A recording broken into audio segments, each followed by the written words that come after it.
I was out on a routine job patrolling a remote area of the park when I saw it. The small but unmistakable opening of a cave. Since it wasn't on any of the maps and it was my job to check things like that out, I wasted no time in taking out my flashlight and heading towards the smaller, but manageable cave opening that was wide enough for me to step through without having to crouch down. The cave was situated in a clearing close to a pond. The opening was located right in the middle of a wall of sandstone and was fairly unremarkable looking. No sign that it was dangerous or out of the ordinary. Since the opening was barely wide enough for several people to step through, that meant the cave had never been turned into a mine. There was also no garbage lying around or any other traces of recent human activity. So for all I knew, I was the first human being to set foot in this cave in who knows how long. The feeling came with a sense of exhilaration I'd never felt before. So I took a deep breath, switched on my extra-strength flashlight and steadily started walking inside. My first few steps in the cave were beyond cautious. Aside from the fact I'd never been here before, the terrain was very steep. You could feel it slowly descending further into the earth. Since I didn't want to lose my footing and go tumbling down, I kept casting the flashlight beam around. Because despite the intense glaring light it provided, the darkness in the cave was unlike anything I had ever seen before. I'd been in the forest at night many times, but this far exceeded that. This darkness was dense. After enough careful steps, the descent became smoother, and the floor leveled out. The cave floor itself was rough in some spots and smooth in others. You could tell where the elements had weathered away parts of the land and made a smoother path to walk. The temperature had also dropped significantly down here, and I could now see the many impressive stalactites and stalagmites dotting the cave. The rough descent had been replaced by a fairly even path straight forward, but there wasn't a ton of space to walk around here. A small group of people could squeeze through, but no more than that. My boots occasionally crunched on gravel, but apart from that, the cave floor was empty. Almost uncannily clean. Seeing how untouched the cave was, it can't help but make you feel like an insignificant speck in the vast scheme of the universe. The cave was not only far older than I was, it would be here long after I was gone. Especially because the cave seemed endless. The more I explored, the more I got the sense that I was making no progress at all.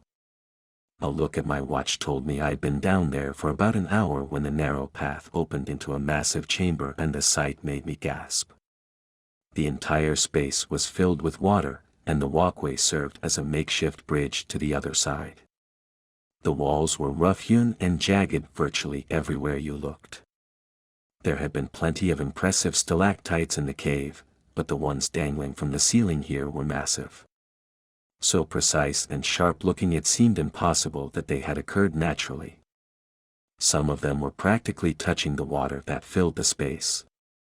I had no idea how deep the water was, but in the thick darkness, it looked unnervingly deep. The walkway that went from one side of the cavern to the other got rougher here, but it still looked as steady and weathered as before. So, being more careful of where I stepped than ever, I slowly began to cross the cavern. I was almost halfway across when I heard the sound of a rock hit a cavern wall and splash into the water. The sound in the empty space seemed so uncannily loud I almost jumped. Once I was sure of my footing, I carefully shined the flashlight around to check. There was nothing. No signs that anything at all had happened. But on this job, you learn that just because everything looks fine doesn't mean nothing is going on. The hair standing up on the back of my neck told me everything I needed to know. I didn't dare take another step forward. If anything, I was slowly adjusting my footing to turn back around. I was just about to go back the way I came when I heard it. The sound of whispered voices. At first, I had no idea what it was. I hadn't heard a single sound before now aside from my own footsteps. Ignoring the chill slowly washing over me, I slowly began to walk back across the cavern. I'm not sure if it was just my imagination, but as I did, the whispering got louder. The creepiest part was how the voice seemed faintly familiar. Not enough so I recognized it, but enough that it was unsettling. The worst part was that I had absolutely no idea where the voice was coming from. The acoustics of the cave made it seem like the voice was both everywhere and nowhere at the same time. I was almost completely across the cavern when I cast my flashlight around and saw it. There, on the left side of the cavern in the middle of the dark water, was a shadow. With my heart pounding in my chest and the grip on my flashlight slick from sweat, I carefully turned and aimed the beam directly at it. The water illuminated was a murky gray, but the shape was as dark as it had been without the flashlight. I had no idea what the shape was. It was completely solid, but it wasn't any sort of animal, and it didn't look remotely human. It just hung there, floating just below the surface. If there had been the slightest suggestion of human activity here, I'd say it was garbage, a blanket, or some clothing that fell in the water. But I knew that wasn't the case. The sight made my stomach clench. But then, with my flashlight still aimed right at it, it disappeared. There was no movement or any disturbance in the water. It just vanished. That was my cue to leave. Once I was safely across the cavern and on solid ground, I ran out of there as fast as I could due to the numerous rock formations I had to maneuver around. It seemed to take an eternity. I periodically checked behind me to make sure there was nothing there, and while there never was, I could never shake the feeling that something was watching me. After what seemed like a painfully long time, I finally arrived back at the cave opening. Then came the difficult task of maneuvering what was essentially an uphill climb. By now I was drenched in sweat and the climb did nothing to help that. But taking care with where and when I stepped, I eventually was standing at the mouth of the cave with daylight coming through. I gratefully walked out into the sunshine and looked down into the cave. As I did, I swear I saw a figure walk past on the cave floor below. But when I looked back, it was gone.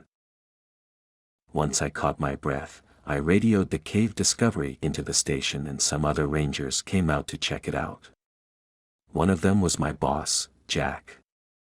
I told them I didn't see anything, but one look at me and my demeanor told them something was up.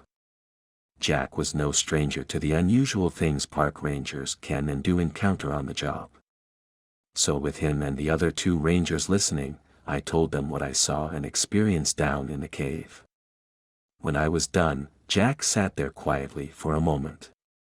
Doesn't matter if it's 2022 or 1822, things still go bump in the night, he said in his deep, steady voice.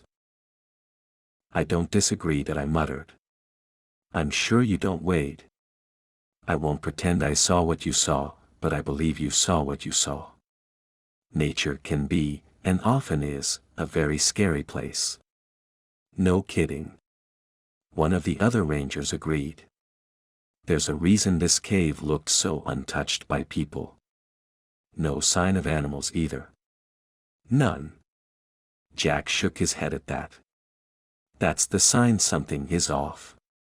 Animals don't go near something, that means people shouldn't either.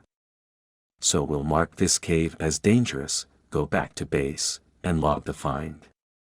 Now let's get out of here.